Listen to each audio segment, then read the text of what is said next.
Hey, this is Mike from Plateau Pulse. I'm having a garage sale today on algorithms. Just kidding. No garage sale on algorithms. It's actually just what I want to talk about today is algorithm. Somebody asked me how to learn how to do all this stuff and things like that. I'm far from an expert. I don't have a degree in advertising or anything else. I learned with the School of Hard Knocks. I had a friend that had two businesses in Enumclaw for a long time, and they owned brick and mortar for about 12 years. I did all their Facebook ads for them.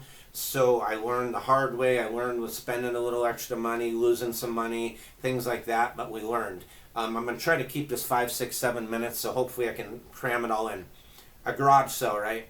And this is how it relates to Facebook, TikTok, Instagram, whatever you're doing, I don't care. Facebook especially. Facebook to me is one of the best ones for overall business, and I'll explain it as we go through as days go on. But here's the deal. Garage sale. I live on a little side street in Enumclaw. Two main streets off to the left and right, north, south, east, west, whatever. Griffin and Harding, or Griffin and Porter Street. They all run into major highways. So my neighbors are going to have a garage sale, right? Not an algorithm. They're going to have a bunch of kids' clothing.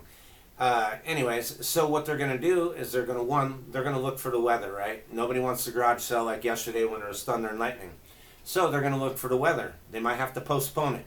Your business, if you're having a sale, something outdoors, indoors, whatever, right? You might have to postpone it. Don't set the date in your head unless it's a grand opening or something else and you can do it indoors.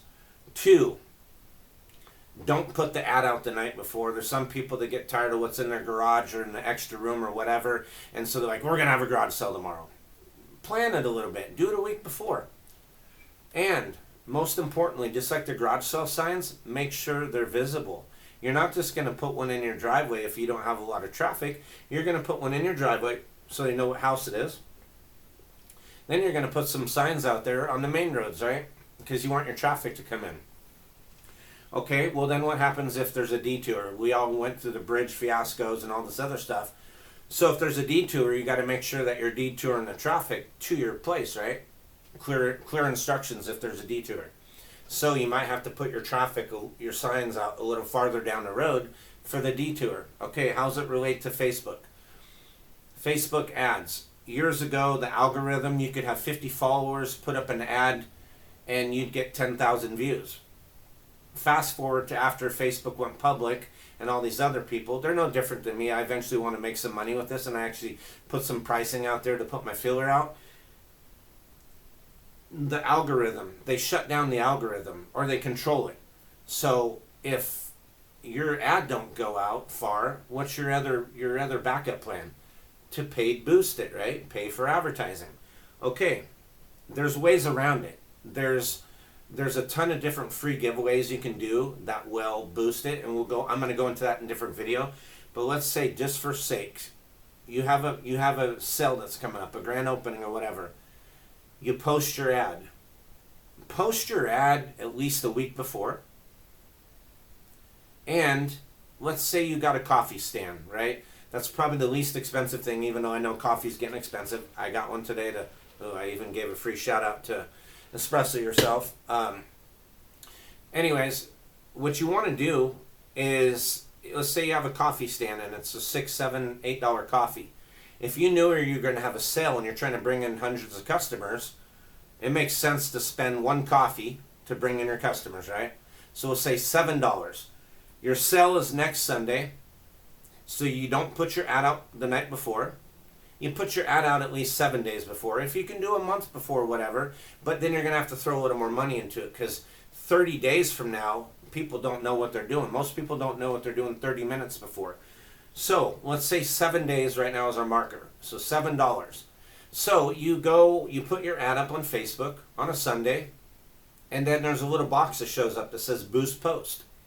Now, when you boost your post, and I'm going to go into this in separate videos, but I'm going to try to, we're almost at 5 minutes.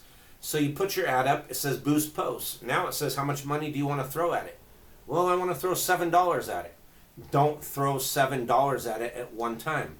Throw $7. There's a button on there that says when do you want to start it, when do you want to end it, and how much do you want to throw at it daily. Don't go $7 in one day. If you have a sale 7 days from now, would you have a person stand out there for 7 days for 7 hours before the day, 7 days before. No, you might have them do an hour a day for 7 days. That way people are building up to when your sale's going to happen, right? Okay, same thing. So, 1, put your ad up at least like a week before. 2, make sure you throw your money at it at the right way. Otherwise, you're just throwing money and hoping it sticks. So, just like I said, instead of $7 at one time, do $7 over 7 days. And 3, this is most important. If you're going to take all this time, ChatGPT, maybe you're going to spend the money to have somebody down at a print shop make you a professional flyer, add something to it, add value. If there's people that already come to your shop, they might not come because, well, they're busy or they don't want to fight all the people coming in there. And 2, you're not adding any extra value to whether they go there Monday, Tuesday, Wednesday to why they're going to go up Sunday on your sale. So make sure you add some kind of value, a discount, a free, a giveaway, whatever it is. I don't care what it is. You know what I mean? That's up to you guys to do. But so with that being said, that's my third tidbit. I'm trying to keep these around 5, 6, 7 minutes. I hope it helps you, but seriously, watch people with a garage sale. First, you have to have decent items. But 2, you have to make sure that they can see your items. 3, you have to make sure your driveway and your main roads are clearly marked. And 4, you got to offer a good experience. Just don't throw the stuff all over. So if you have something that's up and coming, make sure you put on a good service. You can take a mediocre product, but have great customer service, great satisfaction, great customer support, and all these other things, and blow a perfect product out of the water. If nobody sees it, nobody likes you, nobody likes the environment they're purchasing in, and you know I'm right. I'm not right because I'm the one saying it. I'm right because the proof is in the pudding. It really is. So I hope these tips and tricks helped you. I know I speak kind of fast. I'm trying to slow it all down. If you need any other help or whatever, I'm going to have some better software pretty soon and a camera to be able to do picture-in-picture so I can actually explain stuff and show it to you what's going on. Anyways, I hope it helps. I hope you have a great day, and talk to you guys soon.